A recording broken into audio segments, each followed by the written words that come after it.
Ореховая роща звучит не только красиво, но и многообещающе. В Ингушетии возрождают орешник, с которого уже в следующем году ожидают получить урожай не менее 100 тонн.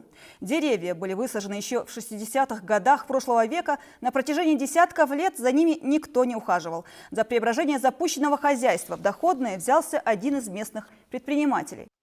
Если сейчас на участке трудятся около 40 человек, то уже в следующем году эта цифра увеличится в разы.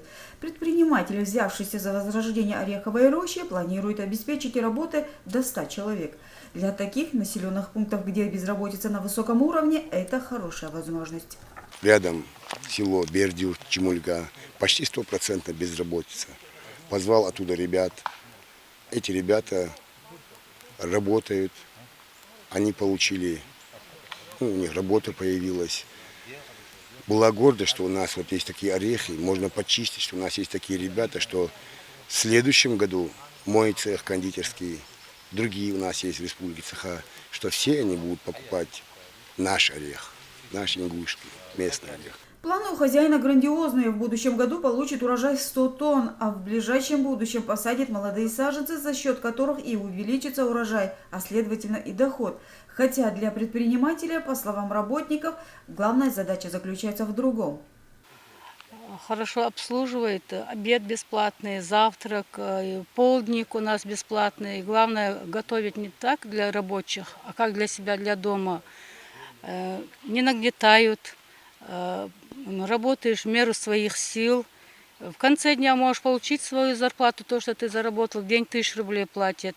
Потому что у меня более легкая работа, а вот ребятам, которые потруднее, у которых работа, им по 1500 в день дают.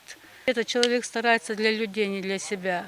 Министерством природных ресурсов и экологии республики принято решение передать территорию орешника, расположенного на землях лесного фонда сельского поселения Бердюрт, в арендное пользование крестьянско-фермерскому хозяйству Аздоев.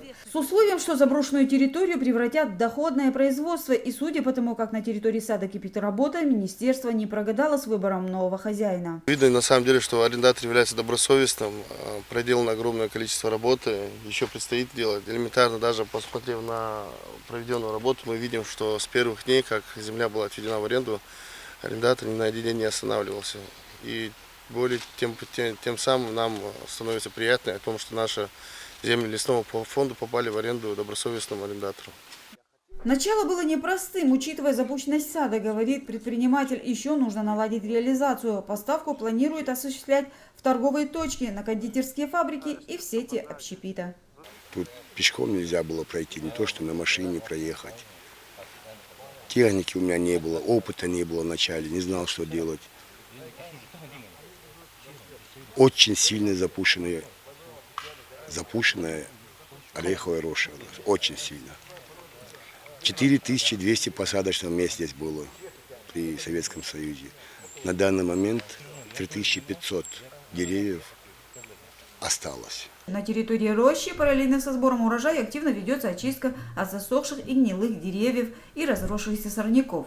Созданная в 60-е годы прошлого века плантация десятки лет оставалась бесхозной и нуждалась в агротехническом уходе. Сейчас хозяйство только в начале своего подъема, и темпом роста можно только позавидовать.